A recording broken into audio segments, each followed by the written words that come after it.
Some betrayals don't happen in the dark. They are performed in public, under the bright lights of a luxury restaurant. This is the story of a calculated public cruelty of a husband who looked a waitress in the eye and, referring to the woman carrying his children, said, "Don't serve her. She's just the surrogate." He believed it was the final move in his secret plan, a quiet dismissal before he disappeared to start a new life. He never imagined his wife, the brilliant doctor he had so foolishly underestimated, was about to walk through that very door, pushing a stroller with the twins he had no idea were already born. This isn't just a story of infidelity. It's a masterclass in justice. Dr. Evelyn Hayes had a life that looked like a perfectly curated magazine spread. Her sprawling home in a leafy Austin, Texas suburb, with its gleaming hardwood floors and floor-to-ceiling windows, was a testament to her success as a leading obstetrician at St. David's Medical Center. She spent her days surrounded by the miracle of new life. She held the hands of anxious mothers, calmed the fears of first-time fathers, and her skilled hands were often the first to welcome a new soul into the world. Her colleagues respected her, her patients adored her, and her husband, Mark Thompson, seemed to worship the ground she walked on.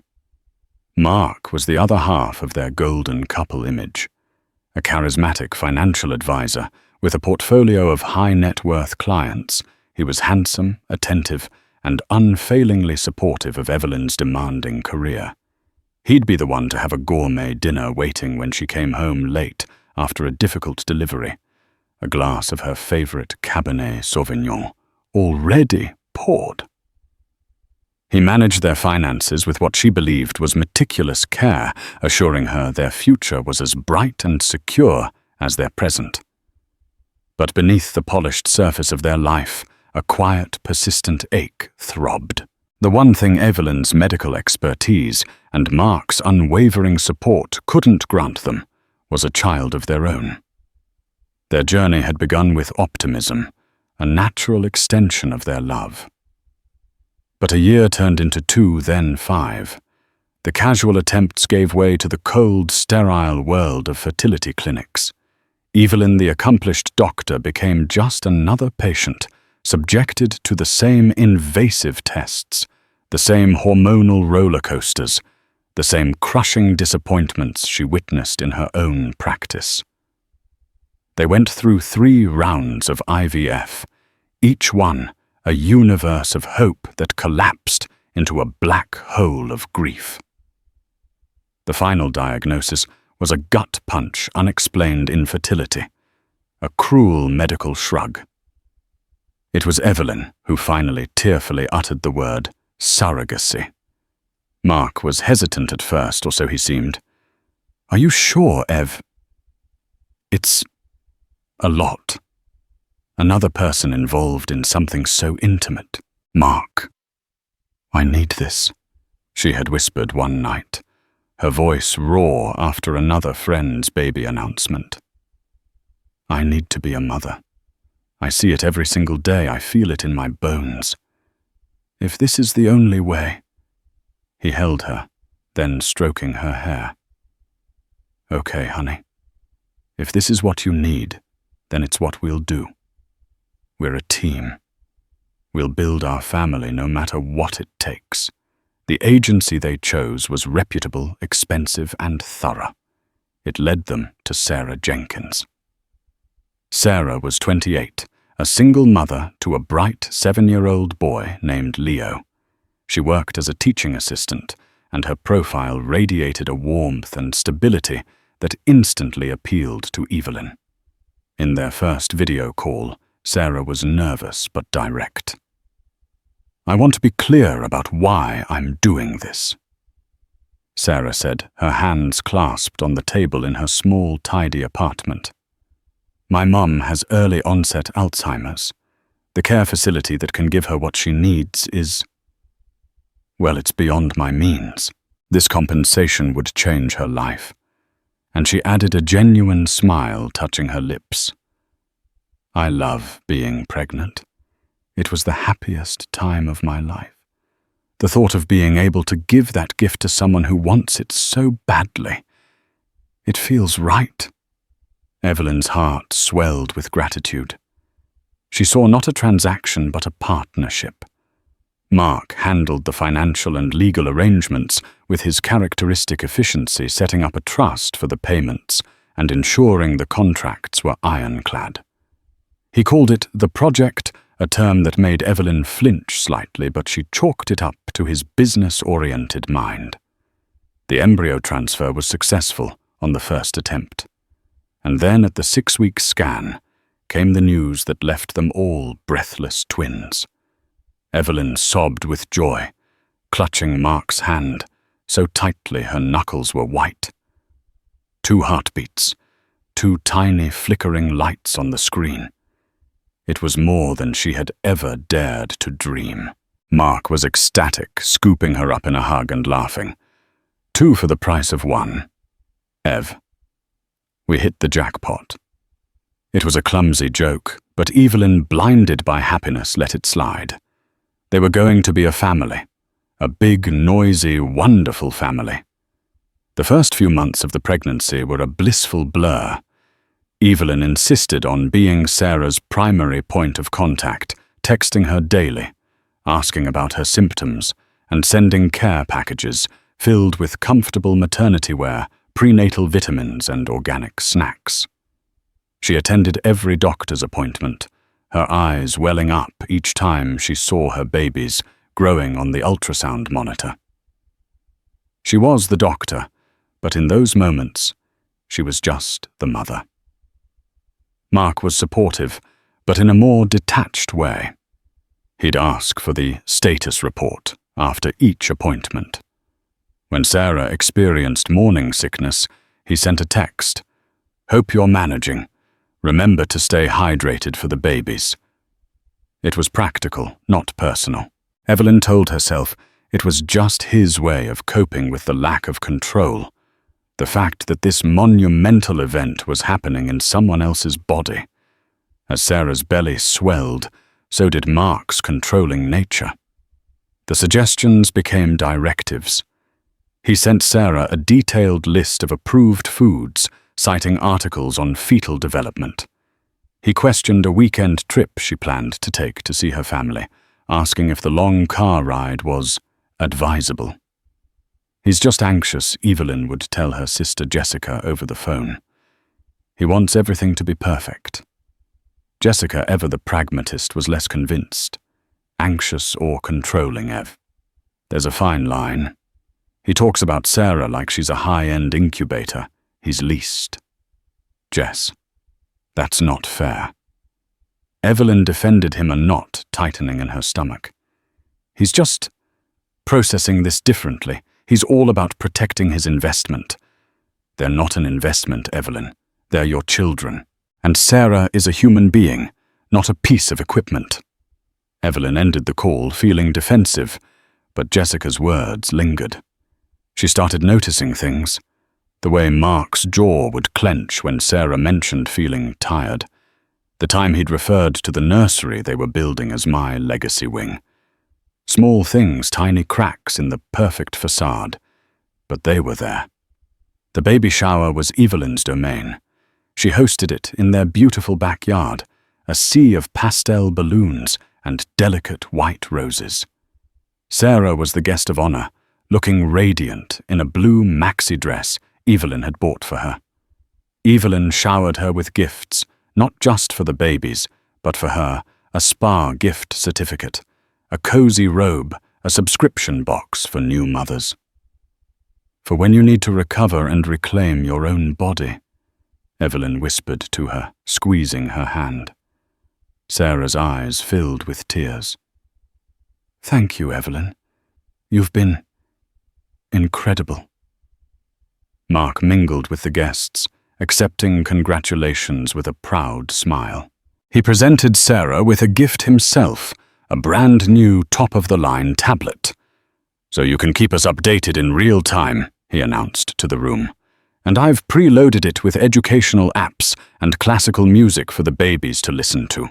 The guests murmured in approval at his thoughtfulness. But Evelyn saw the look on Sarah's face, a flicker of discomfort at the public performative nature of the gift. It felt less like a present and more like another tool of surveillance. Later that evening, after everyone had left, Evelyn found a discrepancy while balancing her checkbook online.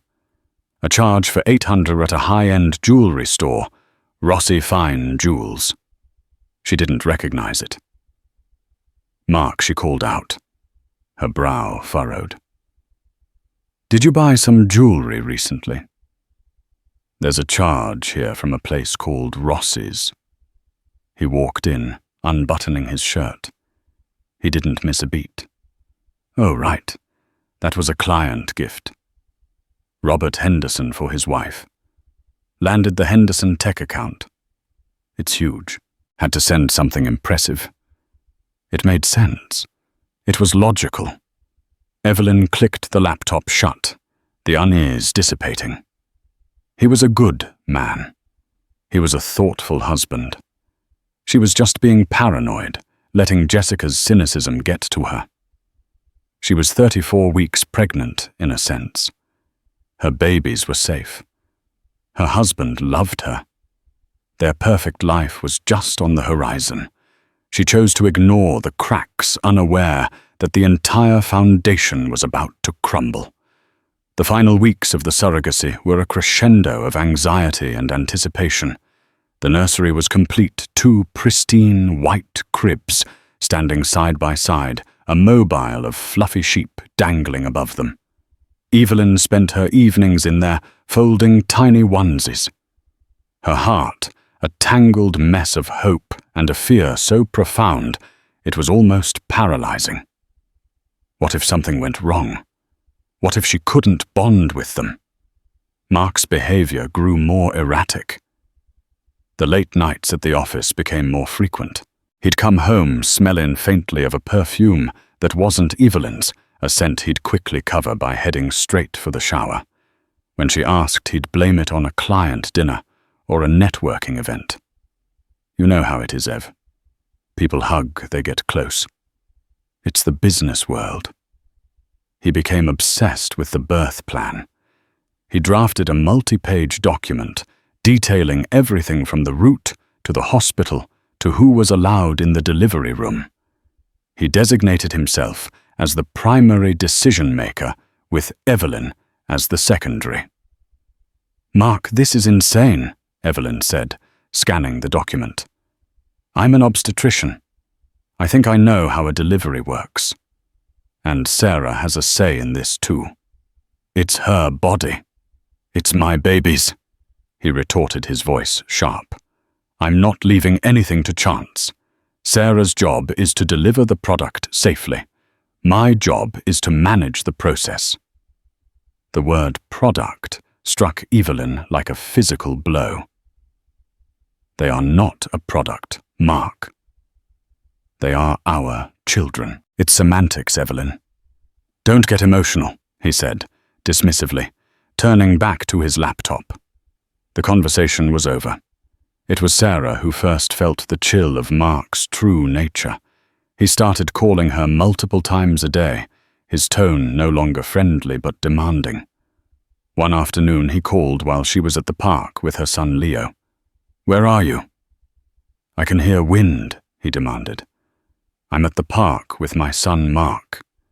He had a half day at school." "A park? Is it clean? Are you overexerting yourself? You shouldn't be walking so much. The doctor said you need to rest." "Mark, I'm sitting on a bench watching my child play. I'm fine. I think I know my own limits." "I'm not so sure you do," he muttered just before hanging up. The call left Sarah shaken. The partnership she had entered into with such hope was beginning to feel like a prison. She felt like a vessel, a piece of property. Her only solace was Evelyn, whose texts were always kind and respectful, always asking about her, not just the babies. The first major tremor happened 2 weeks before the scheduled C-section. Sarah called Evelyn, her voice trembling. "Evelyn, I'm sorry to bother you, but something strange just happened." Mark came by the apartment.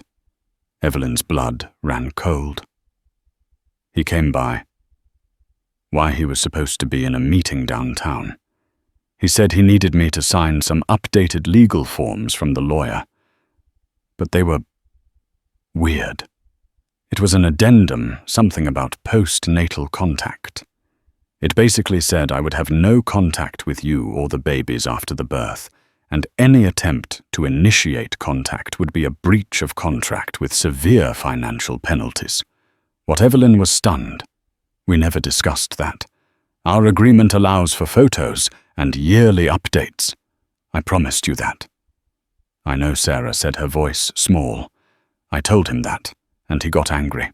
He said you were too emotional, and that he was handling the exit strategy. He said it was for the best to ensure a clean break. Evelyn. He scared me.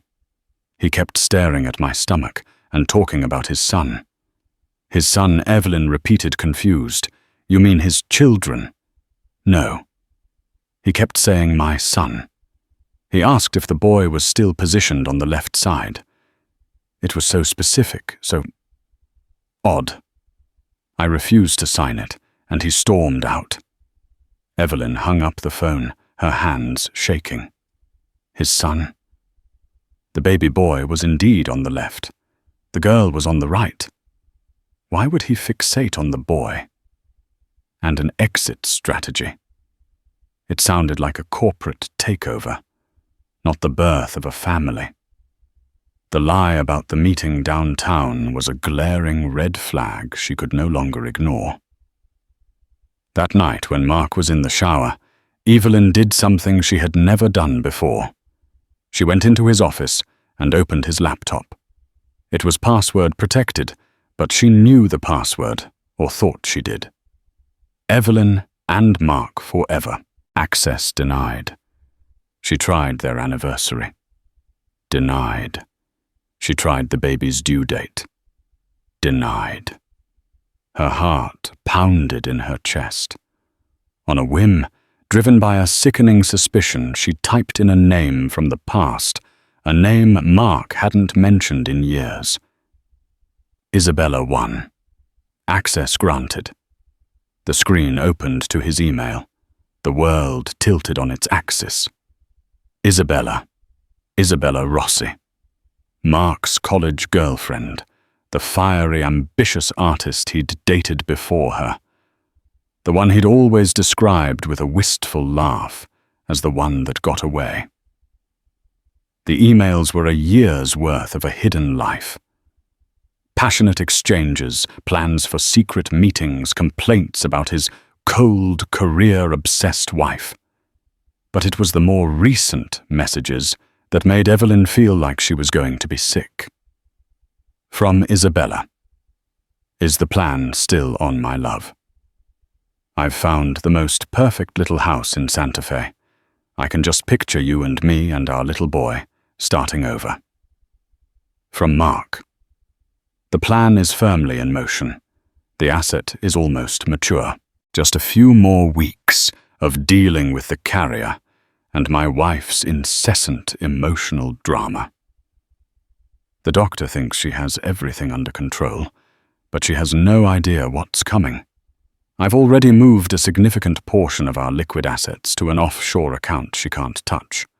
By the time she figures it out, we'll be gone. You, me, and our son. James. I've decided to name him James. James. The boy.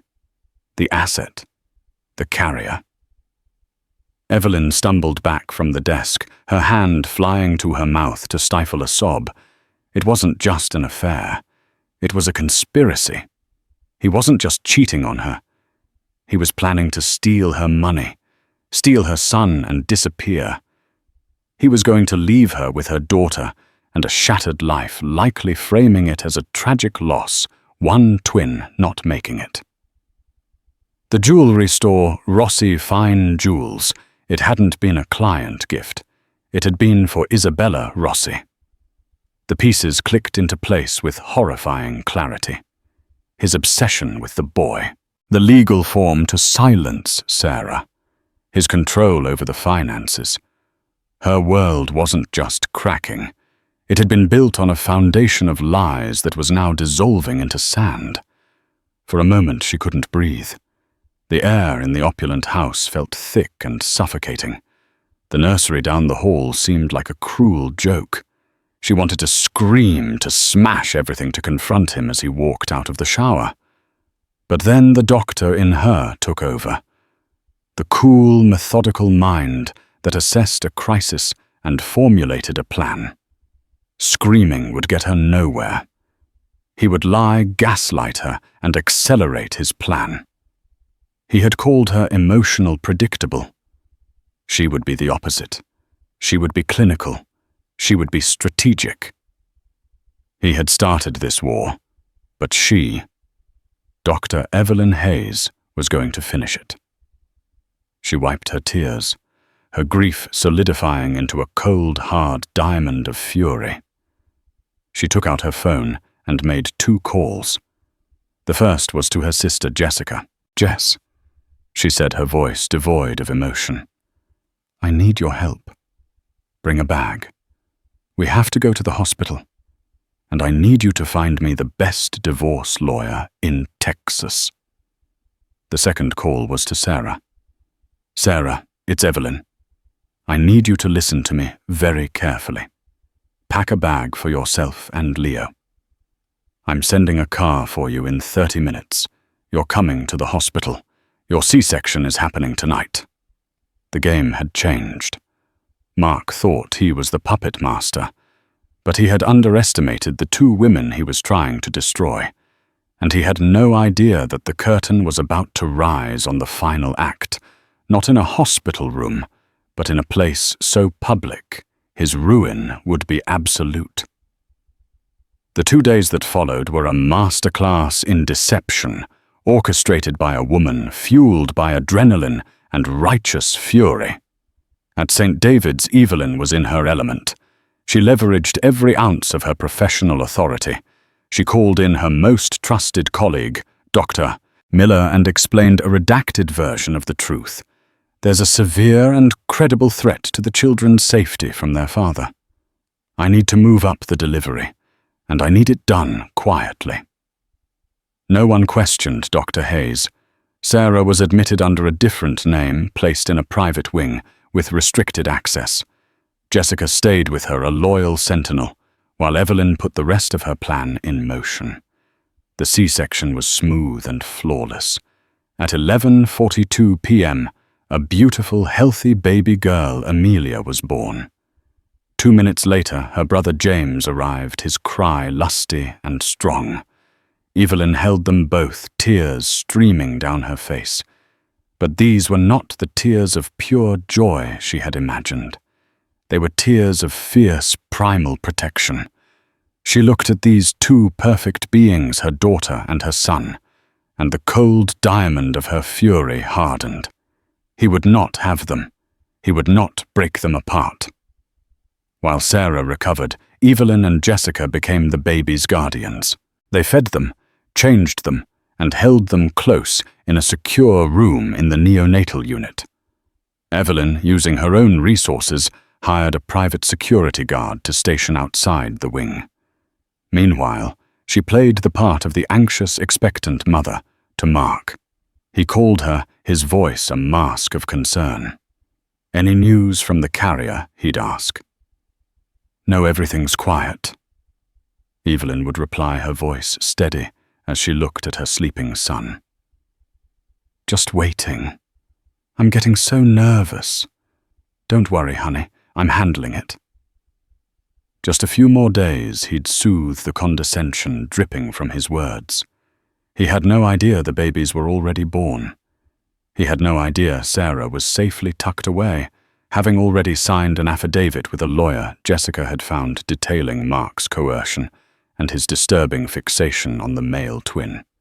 He had no idea Evelyn had already been in contact with a forensic accountant who was gleefully uncovering the web of offshore accounts and illicit transfers. The trap was set. Now all Evelyn needed was the stage. And Mark, in his infinite arrogance, provided it himself. 2 days after the birth, he sent a text, going to meet with Sarah to give her the final payment and have her sign the last of the paperwork. A public place is best for these things. The Four Seasons restaurant, 2 p.m. Just tying up loose ends before our family can begin. You should take a spa day, relax. Evelyn's smile was grim. Perfect. He was going to dismiss the woman who gave him his children, cut her off, and then proceed with his plan to steal one of them.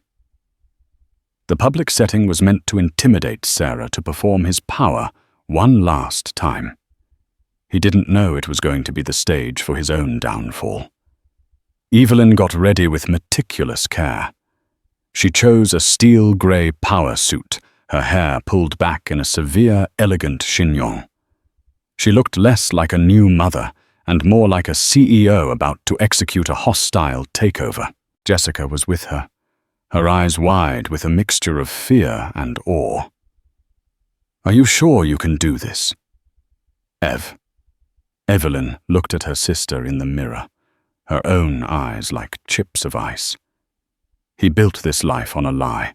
I'm just going to tell the truth, loudly." She had arranged for Sarah to be there. Sarah, still recovering but resolute, agreed without hesitation.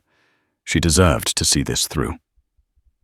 She would arrive 10 minutes before Mark and sit at a secluded table, waiting for her cue.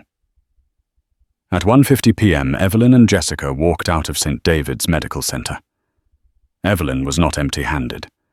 She pushed a state-of-the-art double stroller, a beautiful, ridiculously expensive model Mark had insisted on buying. Tucked securely inside, swaddled in soft blue and pink blankets, were James and Amelia. They were the bombshells she was about to detonate. The restaurant at the Four Seasons was an oasis of hushed elegance. Soft piano music trickled through the air, mingling with the clink of silverware on fine china. Businessmen in tailored suits and ladies who lunch occupied the plush banquettes. Mark was already there, seated at a prime table. And he wasn't alone. Across from him, sipping a glass of champagne, was Isabella Rossi. Her fiery red hair was a stark contrast to the muted tones of the restaurant. She was laughing at something Mark had said, her hand resting intimately on his. At a small table near the back, Sarah watched them, her heart pounding. She had arrived as planned and ordered a water. Now she was playing her part. She stood up and walked towards Mark's table, her expression one of polite confusion. "Mark," she said, her voice just loud enough to be heard by the surrounding tables. "I'm here for our meeting." Mark looked up, his smile vanishing. Annoyance flickered in his eyes. He hadn't expected her to approach him while he was with Isabella.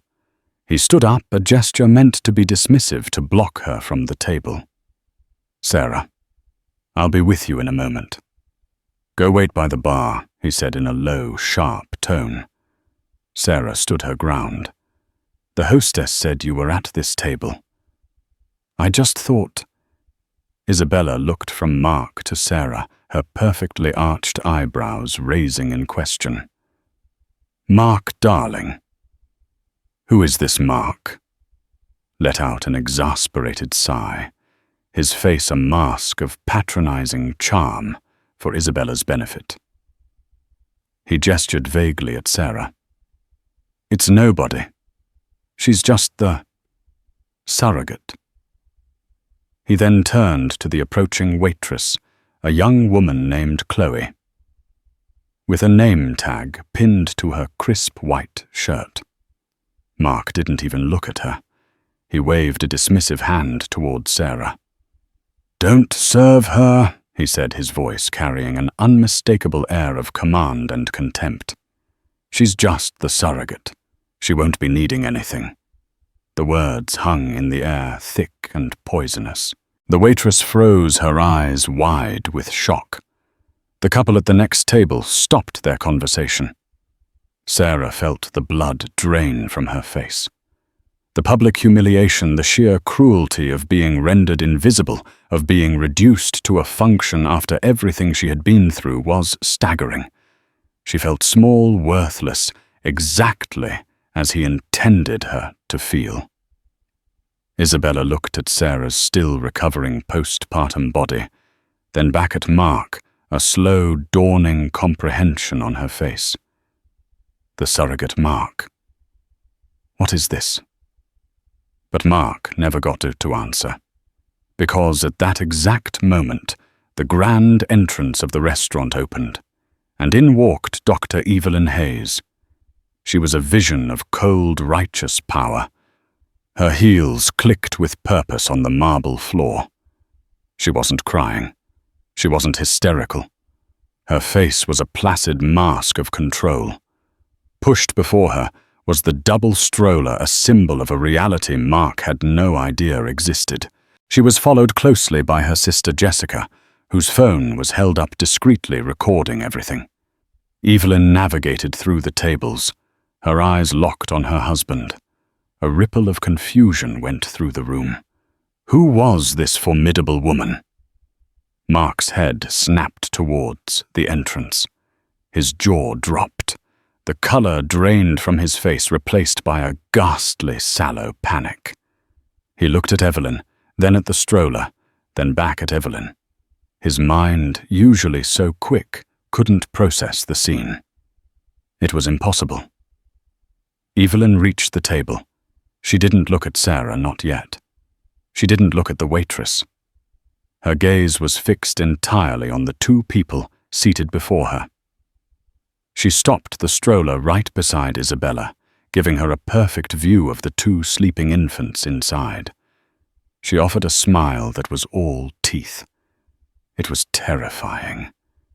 Isabella Evelyn said, her voice dangerously calm. "It's been a long time. I see you've met my husband." She paused, letting the words sink in. "And Mark, darling?" she continued, turning her icy gaze on him.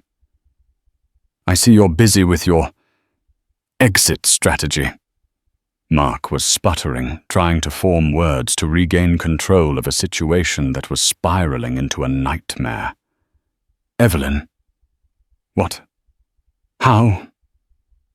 "But I have to correct you on one small point," Evelyn went on, her voice rising just enough to capture the attention of the entire now silent restaurant. She gestured gracefully towards the brave, shaken woman standing beside the table. "You told the waitress not to serve her. You called her just the surrogate." Evelyn took a step closer, her eyes blazing. "This woman's name is Sarah Jenkins. She is not an object. She is not a carrier. She is the magnificent, selfless woman who carried my children, my son James, and my daughter Amelia." She pointedly looked at the two babies in the stroller, then back at a stunned Isabella. Both of them, she said, her voice ringing with clarity. Alive, healthy, and with their mother. She placed a firm, protective hand on her own chest. Me. The performance was over. The truth had been delivered. And the fallout was just beginning. The silence in the restaurant was absolute, a vacuum created by the implosion of Mark Thompson's life. Every eye was on their table, a tableau of betrayal and shock. Mark stared at the two babies, his face a mask of disbelief and horror. His plan, his meticulous, cruel plan, had been discovered and dismantled with surgical precision. Isabella Rossi was the first to break the spell. She looked from Mark's ashen face to the two infants, then to Evelyn's unyielding expression. The beautiful house in Santa Fe, the fantasy of a new life with a stolen baby, it all curdled in her stomach. "Our son," she whispered, her voice trembling with dawning revulsion. She turned on Mark. "You told me she couldn't carry a child. You told me the surrogate was for us. You said the other one wasn't viable." Mark flinched as if struck. "Isabella, listen to me." "No," she said, standing up so quickly her chair scraped loudly against the floor. She looked at Evelyn, her eyes filled not with malice, but with a strange, horrified pity. "I knew he was leaving his wife. I didn't know he was a monster." She grabbed her purse, her hands shaking. "Don't you ever contact me again," she hissed at Mark before practically fleeing the restaurant, leaving him alone to face the wreckage. Now Evelyn's full attention was on her husband. How Mark stammered his voice a pathetic croak. "How did you know?" "You underestimated me," Evelyn said simply, her voice low and cutting. "You always have. You thought I was just the emotional, career-obsessed wife, too busy and too stupid to see the truth. But while you were planning your little getaway with my money and my son, I was doing my own work." She ticked off the points on her fingers, her voice clear and methodical like a doctor delivering a fatal diagnosis. "First, the finances. That jewelry you bought for your mistress, I found it. Then I hired a forensic accountant. He found the offshore account, Mark, the one in the Cayman Islands. He found the nearly $2 million you siphoned from our joint assets and my personal investments over the past 18 months. It's all documented. The authorities will be very interested to see it." Mark's face went from pale to greenish. Embezzlement. It was a word he used for his clients, not for himself. "Second." Sarah Evelyn continued now, gesturing to the woman who stood beside her, no longer a victim, but a witness. "You tried to intimidate her. You tried to legally gag her. But you forgot that she has a conscience. She told me about your bizarre fixation on the male twin, about your attempts to coerce her into signing that disgusting addendum. Her lawyer has her sworn affidavit. You don't have one witness against you, Mark. You have two." She paused, letting him absorb the weight of his predicament. The surrounding diners were shamelessly listening, their lunches forgotten. This was better than any soap opera. Jessica's phone remained steady, capturing every incriminating second.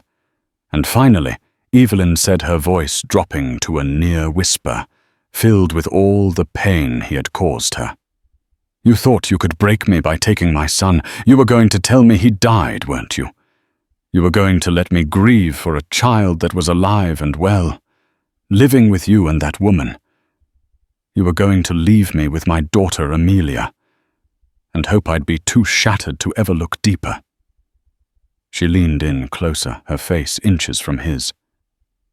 "Did you ever for 1 second stop to think about what that would do to a person?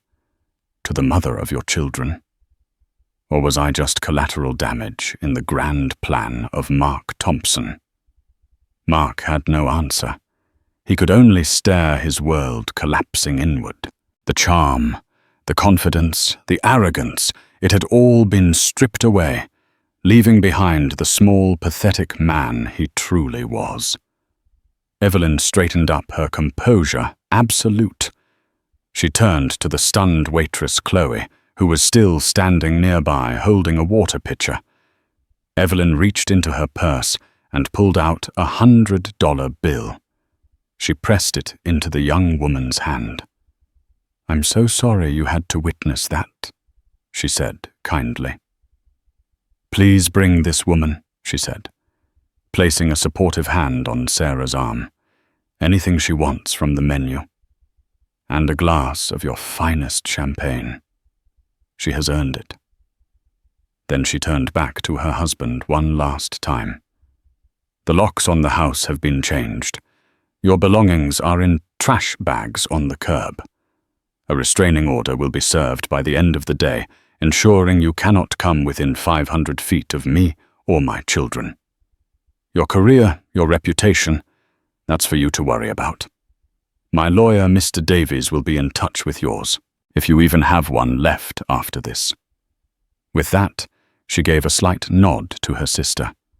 She turned the double stroller around, and with the same powerful, deliberate clicks of her heels, she walked away from the smouldering ruins of her marriage, leaving Mark Thompson utterly and completely destroyed in a room full of strangers. As she passed the bar on her way out, she saw Sarah had taken a seat. The waitress was already there, taking her order with a compassionate smile. Sarah looked up and met Evelyn's eyes. In that shared glance, a world of understanding passed between them. It wasn't just a victory for Evelyn. It was a victory for them both. An unspoken alliance had been forged in the fires of betrayal, a new unconventional family unit rising from the ashes of one man's deceit. Evelyn Hayes walked out into the bright Texas sun, not as a victim, but as a survivor, a mother and a woman who had just taken back her life.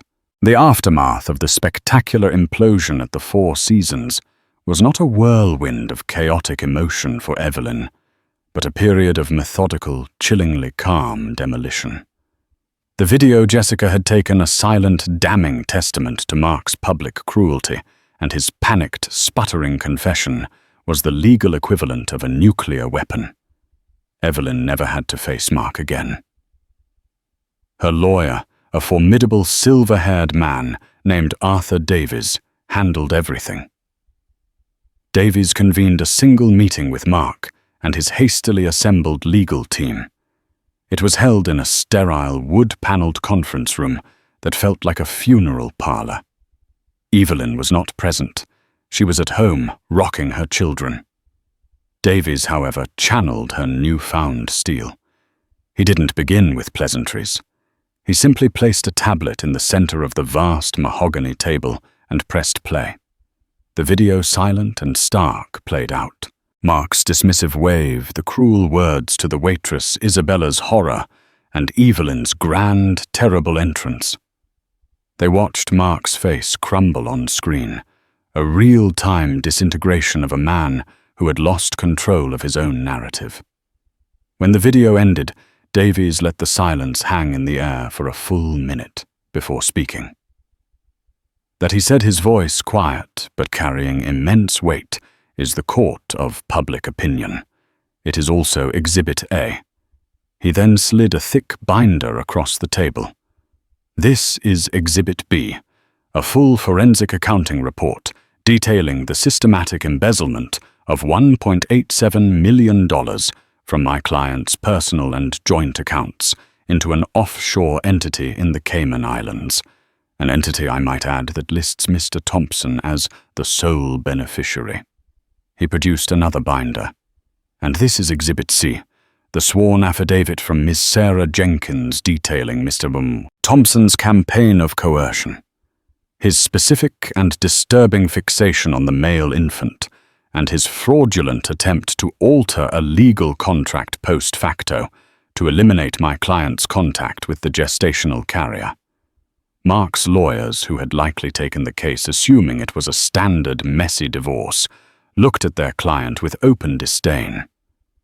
Mark himself sat shrunken in his expensive suit, his face pale and clammy. He looked like a man who had been hollowed out, the arrogant shell removed to reveal nothing but weakness underneath. So here is what is going to happen. Davies continued his tone, leaving no room for negotiation. My client will not be pressing criminal charges for the embezzlement or the conspiracy to commit kidnapping. She has no desire for a protracted media circus that would affect her children. In return, Mr. Thompson will cede all claims to any and all marital assets, including the house. He will relinquish all parental rights immediately and irrevocably. His name will not appear on the birth certificates. He will agree to the permanent restraining order. He will walk away with the clothes on his back and the debts he has accrued.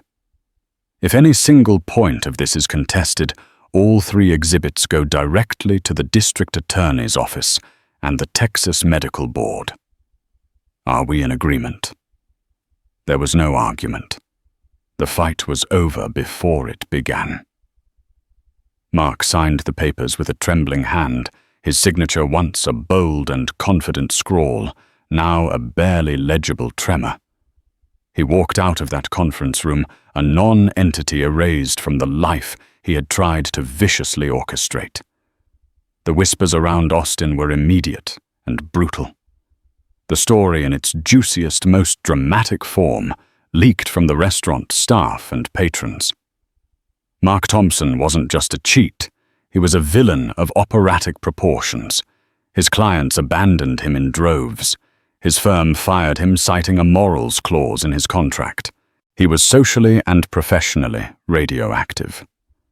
Within a month, he sold what few assets he had left, and vanished, rumored to have moved somewhere anonymous in the Midwest, a ghost haunted by the life he had torched so spectacularly. A week after the legal proceedings concluded, a thick cream envelope arrived for Evelyn. It was from Isabella Rossi's attorney. Inside was a typed formal letter of apology. Isabella claimed she was a pawn duped by a master manipulator. She wrote of her own struggles with infertility and how Mark had exploited that vulnerability, promising her the family she'd always craved.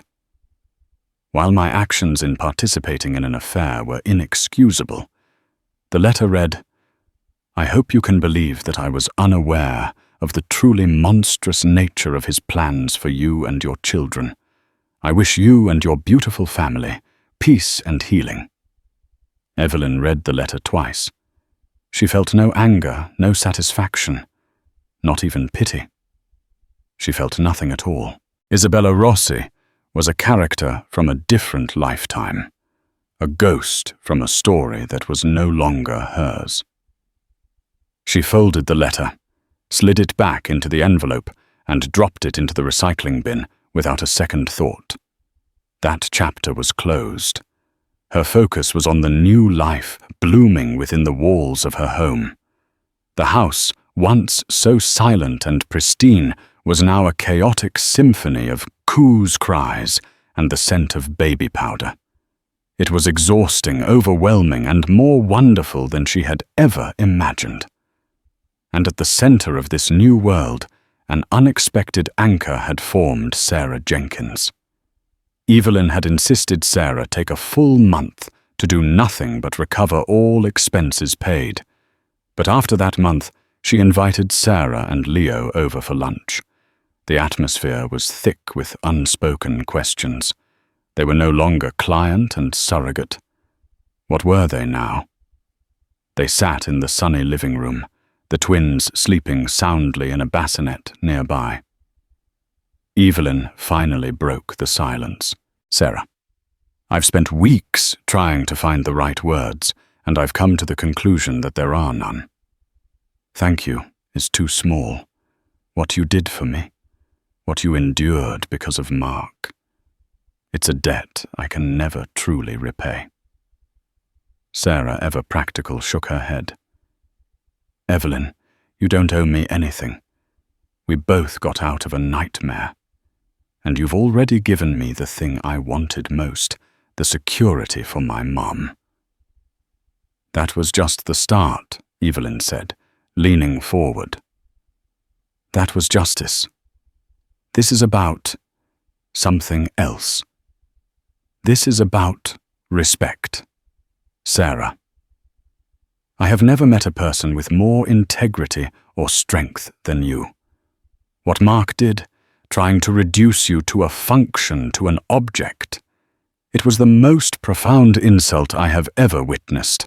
I want to spend the rest of my life proving him wrong." She slid a folder across the coffee table.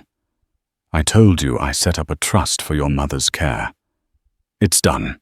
She has a room at Oak Ridge waiting for her whenever you're ready. But this, she said, tapping the folder, is for you and Leo. I've spoken to an advisor. I want to set up a college fund for Leo, a substantial one. And for you, you mentioned once that you loved being a teaching assistant, but wished you could lead your own classroom. The University of Texas has one of the best education programs in the country. I want to pay for it. Your tuition, your books, a living stipend, so you can focus on your studies without financial worry. Sarah stared at the folder, her eyes wide with disbelief. She slowly shook her head, pushing it back towards Evelyn. I can't. Evelyn, it's too much. It feels like charity. I have my pride. I know you do, Evelyn said softly. That's why this isn't charity. This is an investment. I am investing in a brilliant, capable woman that I am proud to know. Think of it as a scholarship, the Dr. Evelyn Hayes Scholarship for Remarkable Women. You are its first and most deserving recipient. Please, Sarah, let me do this. Let this be part of the good that comes from the bad. Leo, who had been quietly playing with his action figures, seemed to sense the emotional weight in the room. He looked at the bassinet and then at his mom. Are James and Amelia going to know I was their tummy buddy's boy? He asked with the simple clarity of a child. The question broke the tension. A watery smile touched Sarah's lips. Evelyn's heart swelled. Yes, Leo. Evelyn said, her voice thick with emotion. They are absolutely going to know that. They're going to know you, and they're going to know your amazing mother for the rest of their lives, if you'll let us. Sarah finally looked up, tears shining in her eyes. She gave a small, shaky nod. Okay, Evelyn. Okay. That okay was the laying of a new foundation. Over the next year, the relationship blossomed into something beautiful and unique. Sarah wasn't just a friend. She was an integral part of their lives. She became Aunt Sarah, the one person who could soothe a colicky James when Evelyn was at her wits' end. She'd show up on a Tuesday night with takeout, having sensed from a text message that Evelyn was overwhelmed and would simply take one of the babies, allowing the exhausted doctor a moment to breathe. Evelyn, in turn, became Sarah's biggest cheerleader. She helped her with her university application proofreading essays and coaching her for the entrance interview. When Sarah was accepted, they celebrated with champagne, just as they had on that first day at the Four Seasons. But this time it was in Evelyn's kitchen, a toast to a future Sarah was building for herself. One brisk autumn afternoon, almost a year to the day of the incident, they were in the backyard. The twins, now babbling and crawling, were on a blanket on the grass. Leo was proudly showing them how to stack blocks. Evelyn and Sarah sat on the patio chairs watching. It's funny, Sarah said, her voice reflective. I remember being so scared that seeing them would hurt. A constant reminder of the pregnancy of Mark. Of everything. But it's not like that at all. What is it like? Evelyn asked gently. It feels like victory. Sarah said, a slow smile spreading across her face. Every time I see them smile, every time I see you with them so happy and so completely in your element, it feels like we won. We took the thing he tried to destroy and turned it into this. She gestured at the peaceful, happy scene before them. We did, Evelyn affirmed, reaching across to squeeze her hand. He thought he could isolate us, pit us against each other. He never imagined we would choose to stand together. She looked at her children, her heart full of a love so fierce and profound it eclipsed every memory of pain. I spent years dreaming of a perfect family. I had this image in my head, a loving husband, 2 kids, a beautiful house. The whole package. I got the kids and the house, but the life I have now, it's nothing like the one I dreamed of. She turned to Sarah, her eyes shining with gratitude. It's so much better. It's real. It's built on truth and respect, not on secrets and lies. He wasn't the missing piece of my life, Sarah. He was the obstacle to it. The old dream had died in the fire of Mark's betrayal. But from those ashes, something stronger and more authentic had grown. A family defined not by blood or by contract, but by choice, by courage, and by the unbreakable solidarity of 2 women who had faced the darkness together and walked out into the light, hand in hand. In the end, this wasn't just a story about a husband's betrayal. It was a story of a woman's incredible rebirth. Dr. Evelyn Hayes could have become a victim of her husband's cruelty, but she chose to become the architect of her own justice. She reminds us that true strength isn't the absence of pain, but the courage to fight through it, to protect what matters most, and to rebuild on your own terms. The most powerful twist wasn't the affair or the secret plot. It was the unexpected bond forged between Evelyn and Sarah. 2 women who turned a moment of shared trauma into a lifetime of shared family. Their story is a powerful testament to resilience, integrity, and the idea that sometimes the family you choose is stronger than the one you thought you had.